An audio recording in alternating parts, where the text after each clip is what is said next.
All the new stations are bright, comfortable, modern, air-tempered. Air-tempered is a really significant facet. A lot of folks are under the impression that there's a misconception that they're air-conditioned. It's not technically air-conditioned. What we do is we regulate the humidity. And by regulating the humidity, the stations will be 10 degrees cooler in the summertime than the street level temperature, and then 10 to 12 degrees warmer in the wintertime. So, when you're busting it to try to catch that train, and when you get downstairs to the platform level, a lot of times you're sweating and there's no relief down there. In fact, it's like an oven and it's even hotter. But with these new stations, it'll be 10 to 12 degrees cooler, and it's a noticeable change.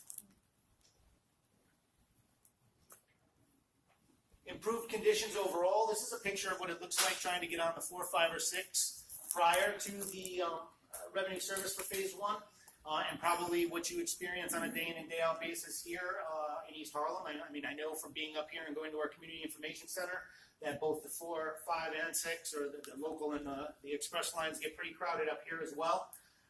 So we are going to wind up reducing overcrowding on the Lexington line up in East Harlem to the tune of 100,000 riders per day. When we talk about the phase 1 alignment and the station-specific changes that we are already noticing, overcrowding is significantly reduced on the Lex line. So if we compare the 4, 5, 6 or the 6 at 96th Street, ridership is down 27% on the Lex line because they're able to take the Q line. By contrast, at 86th Street, where you have both the 4, 5, the express and the local, ridership is down 28% on that line because, again, there is a new option at 86th Street and 2nd Avenue. At 77th Street, 21% down, and overall, along 68, 77, 86, and 96 on the Lex, overall ridership is down 27% daily because those folks are able to now use the 2nd Avenue subway line and reduce the overcrowding. And by taking that extra 100,000 out of the system or out of the Lex line here in East Harlem, we hope to reduce that overcrowding even further. Which brings us to 2nd Avenue subway phase 2 and some of the things that you may be seeing today. So with that, I will introduce, Rich already introduced Alex Zamudio, who is the director of community outreach here on the ground for 2nd Avenue Subway Project. So Alex is going to walk us through some of the things that you're seeing on the street today. Thank you, Joe. So, one of the questions that we get, we just opened up our center. A lot of people are like, "Well, what's going on? When is this going to be ready? Where are you in the project?" The answer is that the construction survey has already started.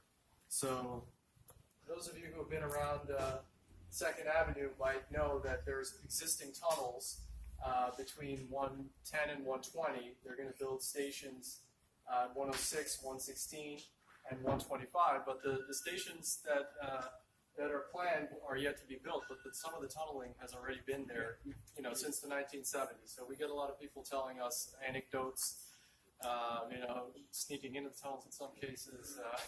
What all this means is that there was work done in the 1970s, and there is work now going on to update the surveys that were taken back then in order to create a plan to construct phase 2. So it's what they call preliminary engineering, and Rashad, who was introduced before, is the gentleman who's in charge of that. So if you've been around 2nd Avenue or 125th Street, you may have seen some rigs taking some geotechnical boring samples. These are, the same types of rigs that you would have digging a well, or just taking a nice core sample about 150 feet underground. And they're figuring out where does the soil end, where does the rock begin, where is there a mixture. They go in there, they test the pressure underground, they test the permeability of the underground surface. And this is a cool picture of one of the things that they come out with. They actually have core samples of the rock that's underground. So this will help to guide them when they design the subway. So they're about 3 months into this process of taking these geotechnical and also environmental borings. And there's probably at least another 3 months or so left. About 6 months. Yeah, about 6 months probably left. So they're taking really, dozens of samples all over 2nd Avenue and 125th Street. Another of the big activities that's going on, this is a picture at 108th Street and 2nd Avenue. They're taking utility test pits. So they're digging up under the underground situation, to figure out what is down there. They're digging pits that are about 5 feet wide by about 15 feet deep. And in that way, they're mapping out all the utilities that are underground as well. So that's a lesson learned from phase 1. They have to know where everything is in order to build it expeditiously once the heavier construction starts. So this is mostly sample work. This is a survey, and it's relatively quick. They go in, they saw cut these test borings, take about 10 days. The utility test pits take about 5 days for them to do, and they're working generally within the hours of 7 a.m. to 3 p.m. And another one that's going on right now is that they're also doing investigations of hundreds of the existing structures, buildings, that are along 2nd Avenue that they've taken, samples of in the 1970s. But the buildings were old in the 1970s. They're really old now, and they want to figure out, what buildings they need to pay attention to, anything that might need remediation.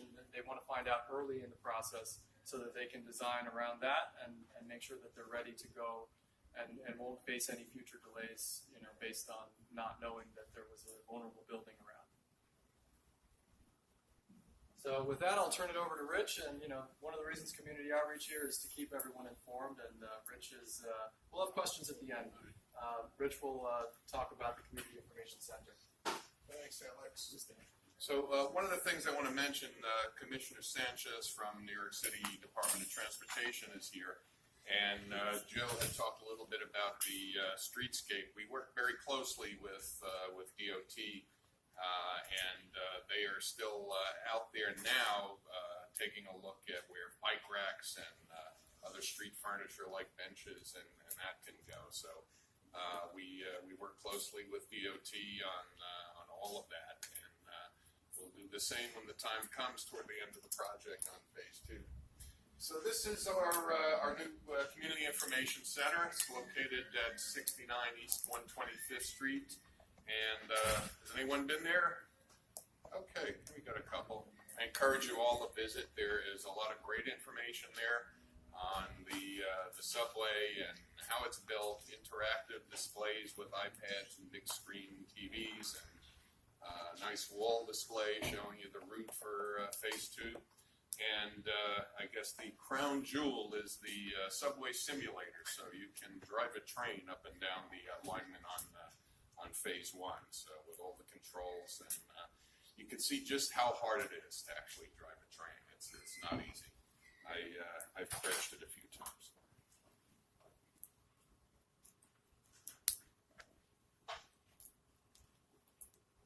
This some shots of the inside of the CIC. This is the wall display that's currently there, showing the route. And also the underground area.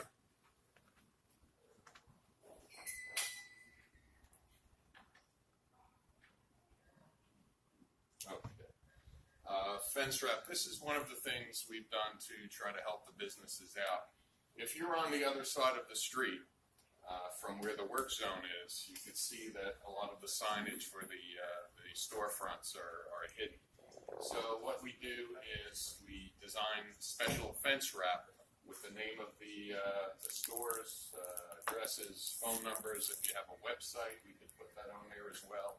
So that's just one of the things we do to try to help out with the visibility of your stores. We also had wayfinding signs on every corner where there was construction. So again, a list of all the stores on that block. If there's any reduction in visibility for your store as you approach the block where you're located, you'll be listed right there. The other things we do to help keep the community informed and the businesses are public meetings, public workshops where we invite the community to come in. We divide the room up by tables according to the station area near where you live. So we'll have a few tables for 106th Street, a few for 116th, and a few for 125th. Our management team, our project management team, and the contractors who will be working on the project will be there too. And it's an opportunity for everyone to raise concerns that they might have and issues that they feel need to be addressed. But not only to raise the issues, but throw out your solutions too. We've gotten some really good input from the community on phase one on solutions they had. They came and said, we have a problem, but we think we can address it by doing this. And, you folks are the experts in the neighborhood. You've been here for a lot longer than we have, and you know the ins and outs of the area better than anyone. So help us help you, basically, is what these workshops are all about. We do newsletters and email blasts. We've had a couple that went out. When the heavy construction starts, that'll probably be a monthly thing. Right now, there's not too much going on, not a lot to talk about. So they're periodic. We update the community board on a routine basis, and we had on 2nd Avenue what we're calling community advisory committees, and those are folks that represent larger groups of people. For instance, presidents of a co-op or condo board, neighborhood association officials, and that. And we meet with them, again, to tell them what's coming up, what's going on, hear what their concerns are, what the work we're planning, and hopefully address those concerns before they become a problem. For phase two, what we'd like to do is also form a retailers committee. And the concerns and issues that residents have are often very different than what the businesses have. So we will be looking to form a special retail advisory committee as well, and a lot of folks in the room here will join that. I should have been pressing the buttons all along, I guess. There are how come it's not on the screen? Okay, there we go. Here are a couple of samples of the newsletters. They'll naturally be done in both English and Spanish, and like I said, they'll eventually become monthly. A lot of other ways that we communicate with the neighbors, with the community, and everything from flyers, email blasts. And, we hope everyone here signs up for the email list that we have. We've got a sign-in sheet. So we'll just add you to the email list, and you'll get information as the project starts. And if ever you don't want to receive it, there'll be an opt-out option on the email, so just click the button and we won't bother you anymore. I've introduced everyone and already, so their contacts are up on the screen. I'll leave them up there if you want to jot them down, and take questions if anyone has them. Yes, sir. Have you had problems with lighting at all? The phase one? Yeah, the contractor, if they remove a street light, they have to replace it with someone. There's something. There's a minimum lumens they measure that they have to maintain. So if someone comes to us and says that it's very dark on this street, we'll go out there with a light meter, take a reading, and if it's deficient, we'll increase the lighting there. Yeah, we have inspectors that are charged in each station area with, keeping tabs on all that stuff. And what they will do, as Rich mentioned, they'll take light readings 50 feet from each source, and there's a standard that needs to be met. And if our work zone is blocking lighting, or if we've had to remove a light pole because of a work zone, then our guys are required to put in temporary lighting while that is taking place.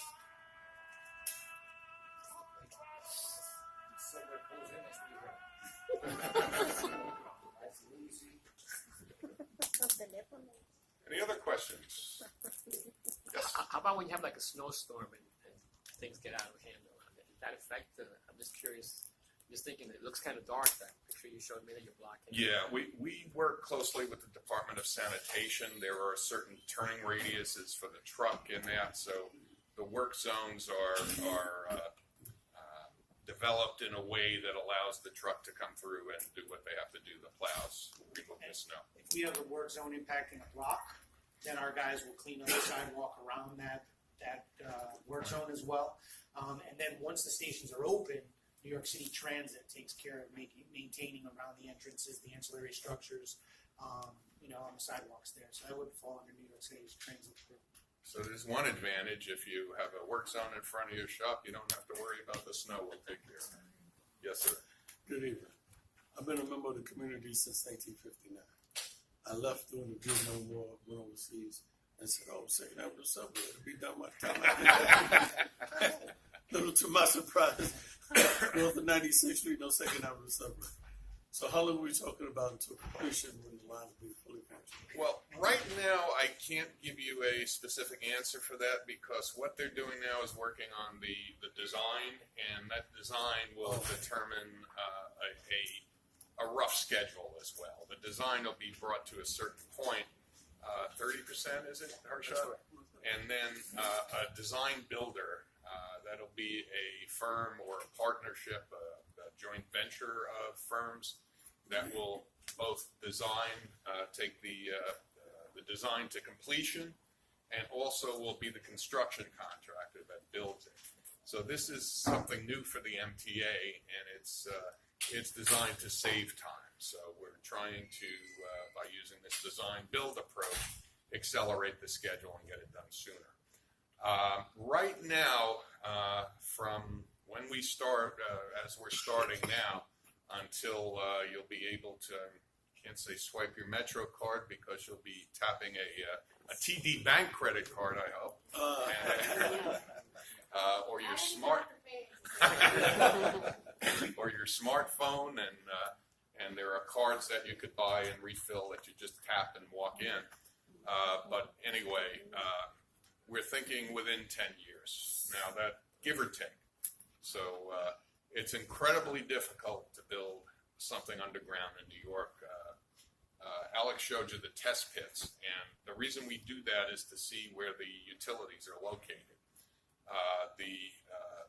All the stuff underground, if you dig up the right spot, it looks like spaghetti under there. I mean, just pipes and wires and you name it, it's under there. And because New York is an old city, a lot of the underground utilities, the maps have not been kept up as well as everyone would like. There's some stuff underground that's over 100 years old. And I spent 7 years at Con Ed, so I can tell you this from experience. A lot of those maps are not correct. So if we don't do these test pits now, and you go by the maps, you're just bound to hit something, and we don't want to do that. Yes. I have a question in reference to digging your cores and all that. Have you ever found anything of archaeological significance? We found some foundations for the poles, the columns that held up the Second Avenue L. I mean, just cement blocks that were, they cut them down so far and just left them there. And then up by 96th Street, when we started excavating there, there used to be a brewery there many years ago. That's right. And apparently the environmental laws were not quite as strict as they are now, so they just dumped the hops and buried it where the brewery was.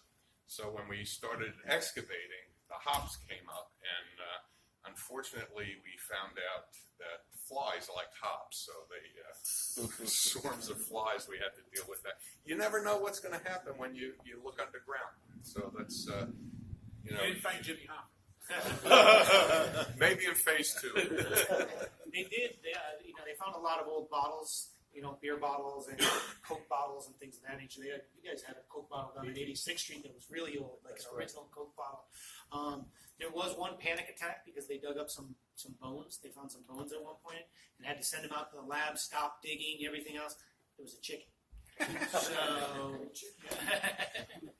Yes, sir. I noticed you don't have any handouts. So there's we do have some material, some literature on the back table there. There is some information relative to our Community Information Center, transit talk we're going to be giving, and some of the information about the exhibit. It's right there on the back table. Well, I have two questions. How far north of 125th Street are you going to be digging? We're not going to dig too far. There'll be a little bit of spur there that's just going to dead end, and that'll be done. Well, that's the plan right now, and the design, like I said, isn't done. So, but that would accommodate a tube into the Bronx if at some point in the future they want to do that. So just in terms of congestion and street obstructions, you intend to go as far north as 126th Street? Is it 20 or sure? No, we actually make it dark. Oh yeah, we'll And be it's on turning DVM. before 125th. So the Around 120th Street, 122. 122, we start making a turn, a leftward turn, and that is, and that whole turn from 116th Street, north and west, is all TBM. So there won't be, TBM is a tunnel boring machine It'll all be done underground. underground. Yeah, but the station will be at 126th Street. that's right. So that tunnel will go west. So to, but to answer your point, on 2nd Avenue, north of 122nd or 123rd Street, there really won't be any presence above ground because what will have happened would be done underground.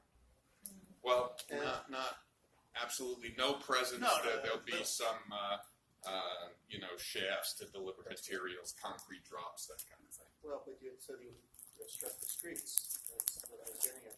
You're building a shaft and delivering building materials. You're going to close the sidewalk and Yeah, they're Okay. done mostly on the curb lanes. I think on phase one. Correct me if I'm wrong, Commissioner, but it was I think 3 lanes at least. You over had to the whole maintain time. 3 lanes. Yeah. And yeah, there was a little more traffic, especially during the rush hours, but we did everything we could to make sure that the traffic flowed as smoothly as possible. well, you have the bridge emptying over there. Yeah. If you're ever there at rush hour, you'll know that another car will set off catastrophic Yeah. traffic jam. So, And bringing that's extra traffic people to direct traffic. yeah, and that's the section that'll be done by the tunnel boring machine. And again, it starts curving to the west at 122nd. So we don't expect there's going to be too much over there. And just lastly, I'm sorry, I'm hard for time, but on the southern section of the 2nd Avenue subway line, I noticed that there were air shafts and subway entrances, and there was some eminent domain that had to have been accomplished to do that. So what kind of plans do you have for eminent domain and that similar vein along the 2nd Avenue corridor? Have you defined which buildings are going to be bought out, what businesses are going to close? We have not as yet. But we can expect it to happen.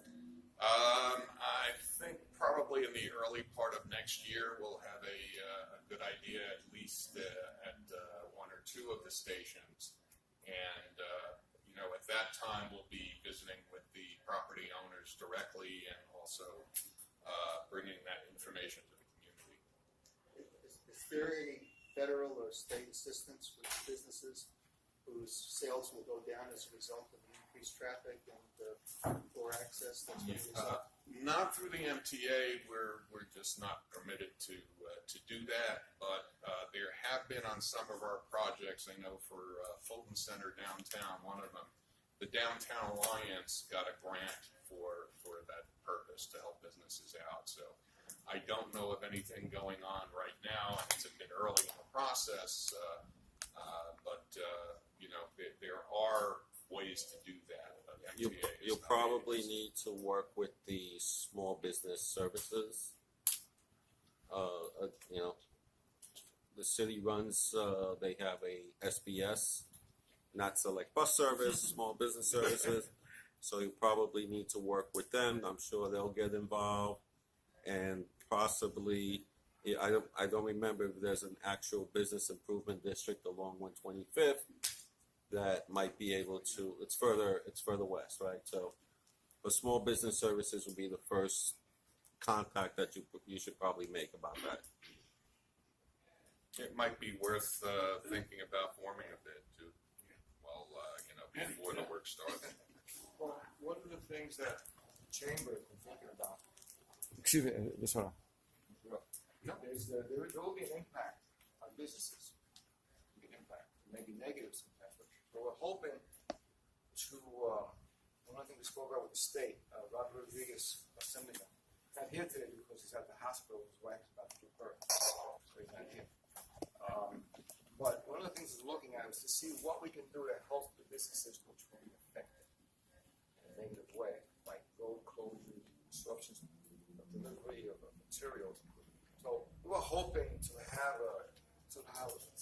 bring together several organizations, several agencies, not only the MTA, of course, but also Department of Taxation, perhaps sales tax people, to see where we can perhaps do a furlough or reduction of sales tax for a period of time when the businesses are not doing the business because of the interruption, something like that. So we're looking at that and see if that can help, because there will be a disruption, so we'll be able to at least let people know. And also, it's important to have business interruption insurance, so people don't know about it.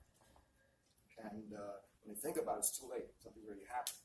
So we're looking at perhaps having the city get involved, the state perhaps, and doing a sort of an auto insurance plan type thing where you can have business interruption insurance at a lower cost for those businesses that are affected. So 2 ways: to have insurance to help you when your sales are down because of disruption, and also perhaps to reduce the sales tax for that area. So consumers know they're paying 8% more or less. But if you go to a certain area with this disruption, maybe the tax rate is 4% or 3%, something like that. So that's what we're looking at, sort of talking about that and see what happens. And we'll see. So we're trying to do that because there will be an impact. We have here Officer Darrell Lucas, NYPD, which I wanted to come down and talk about, because transportation is also having more people, more cars, and disruption of traffic, and how the NYPD is looking about this and what they can do. And if now we can always put him there and stop the traffic. It's all right. Well, I'm Officer Lucas, 25th Precinct Community Affairs. I deal with the community complaints and things like that. So if anybody has any complaints, they call my office, me and my partner, Officer Rivera, and we'll come out and try to ease the situation. Mostly noise complaints, things like a lot of people call it for noise complaints, and things like that. As far as the traffic here in this neighborhood, it's a little heavy. It's getting heavy, or because they're downsizing the lanes, especially along the 125th Street corridor. We have saw an increase of accidents also. More pedestrians are being struck, the cars making turns and not obeying to the people at the crosswalk. So we do have what we call a summons unit, and their main job every day is to go out and look for these traffic problems and situations, and the way to pretty much take care of those is issue summonses to people who are not obeying all the traffic laws. So hopefully when the project begins, I'm pretty sure there's going to be a lot more traffic up here in this area, especially during rush hour along First Avenue, Crosstown, maybe 116th Street, also getting onto the Triborough Bridge. To be increase more in traffic. But they have now traffic agents out there already, so hopefully that'll ease that. I'm also going to talk about, we also have what we call the NCO program, Neighborhood Community Officer. So the 25th Precinct was originally broken down to 5 sectors. We cover from the east side, the north side of 115th Street, all the way up to 142nd Street, from the Harlem River Drive to Fifth Avenue. It's approximately about 1 square mile. And at that point, it was broken down to 5 sectors: Adam, Boyd, Charlie, David, and Eddie. With the NCO program, they broke it down into 4 sectors. So you still have your 2 officers and a patrol car that respond to 911 calls. And now, to addition to that, what they have now is the neighborhood community officers. 2 officers in each sector. Their main focus is to get out, introduce themselves to the community, address problems that people are having in the community. So that's your direct source. They give you their phone number, their email. Every police officer now has a cell phone. Every police officer now has an email. So now they are your first choice if you have a problem on the street or any issues in your neighborhood or on your block. Those officers are pretty much trained in how to start an investigation. So they can start investigations, they don't have to wait for the detectives. So they can start their own investigations, so they can solve a lot more problems a lot quicker. And they have been making a lot of arrests because people in the community are starting to give them information on issues that they have in the community. So if anybody needs that information of who your officer is, if you live in here in the 25th precinct, I can give you that information also. I can tell you crime in the last 28-day period, I'll talk about that real quick. We're down 1.25%. Our grand larcenies are up.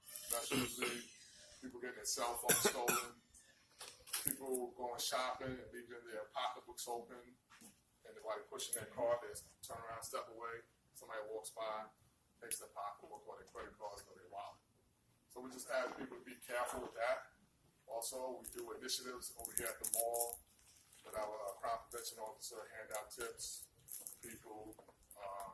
You also can go to any precinct and sign up your electronic device as long as they have the serial number.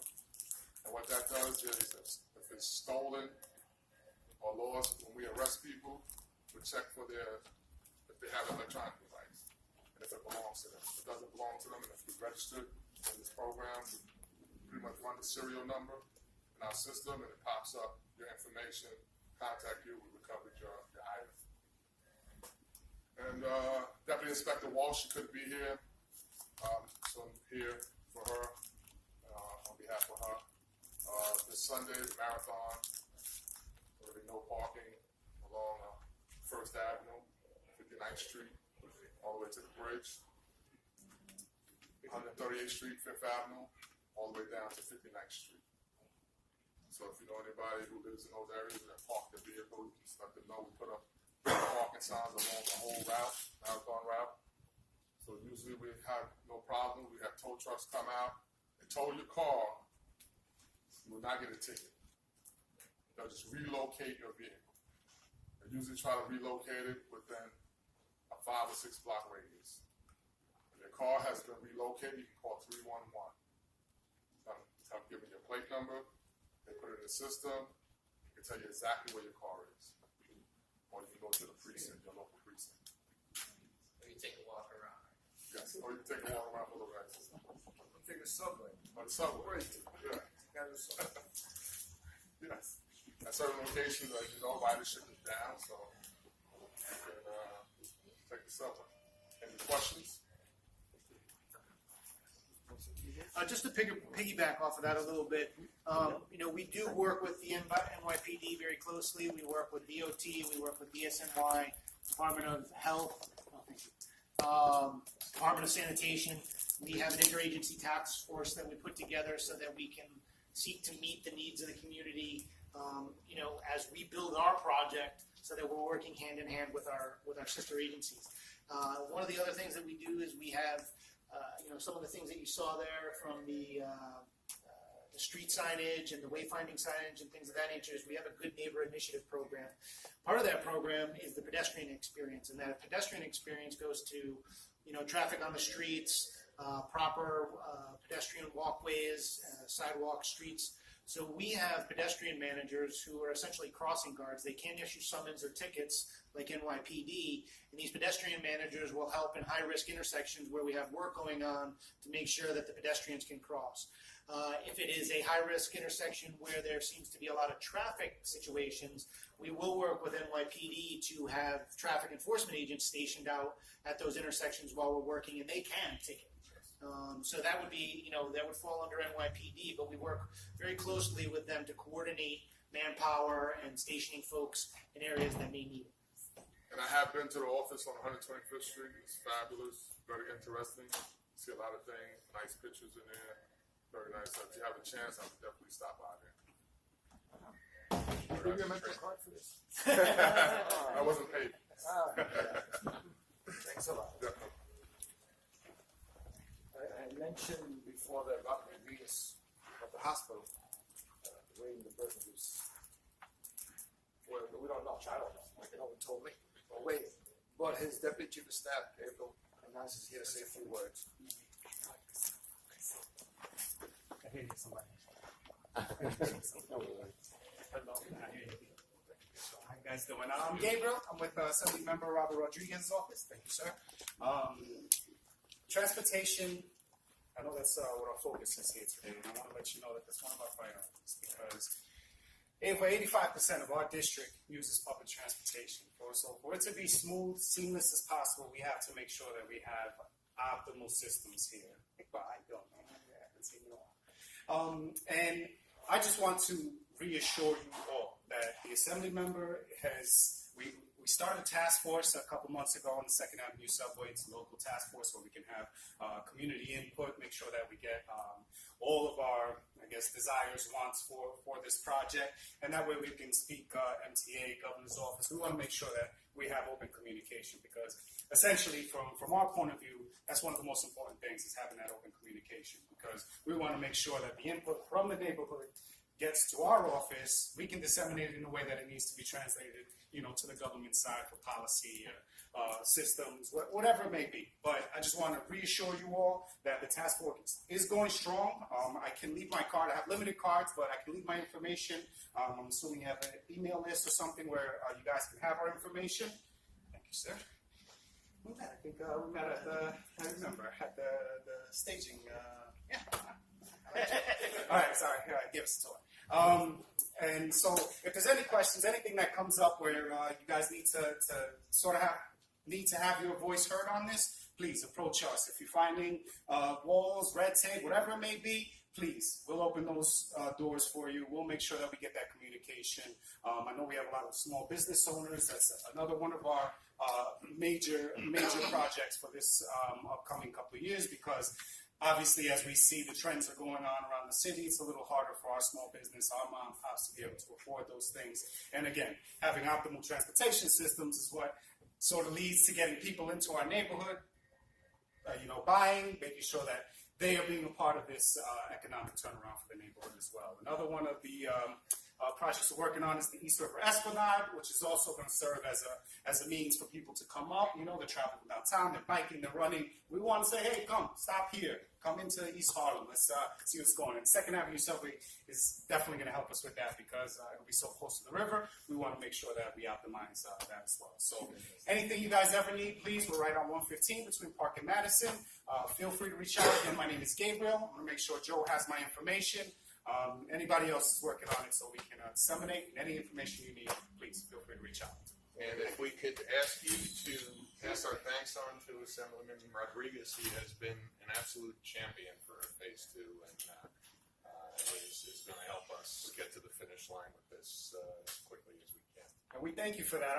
Hey, Governor put $1 billion back in, $1.5 billion last year. So we want to make sure that we keep that great relationship going. He has supported us in what we're doing. We're also working on is another transportation thing, a little off, but a Move NY program, piece of legislation. We'll inform you that's for another time. But we're hoping to optimize because, as I said before, 85% of our constituency uses public transportation. This will help alleviate some of those costs and maybe price raises down the road for people in our community. So thank you all very much. Thank you. What was Gabriel said, 85% of our people use public transportation, so to see that all branches of government are getting involved in this, anticipating, making sure that everyone is involved knows what's going on. So we have here from the Department of Transportation, mentioned Keith Sanchez come in. He's an engineer, he can tell us an engineer talk. What's going to happen for the next 3 or 4 months? Good evening. So I'm Luis Sanchez. I'm the Manhattan Borough Commissioner for the Department of Transportation. I actually have been just over a little bit a year where I am the Manhattan Borough Commissioner. Before that, I was the Lower Manhattan Borough Commissioner for 8 years. Basically, Lower Manhattan was the area south of Canal Street, where we worked with the various agencies, just like the MTA, Port Authority, in terms of the rebuilding of the Trade Center site, various transit facilities. So I am familiar with construction issues as they pertain to impacts to the community. I think one of the things that Henry said in terms of making sure we can travel, our role is to make sure it can be done as safe as possible. And one of the things that we do is we do work with the MTA in terms of making sure if they have a work site, how that work site should be positioned, making sure that, as they mentioned before, the lighting is there, making sure when they narrow the number of travel lanes, what we'll do is work in terms of modifying the signal timing to try to help the traffic move a little bit smoother. Obviously, pedestrian crossings, we talk about transportation, but a big thing for us is pedestrian safety. We want pedestrians to be able to cross the street in a safe manner. We're obviously, right now we're in the midst of expanding bike share. We have a robust bicycle program. I see someone nodding their head, they don't like it. But really, there's no more space on the streets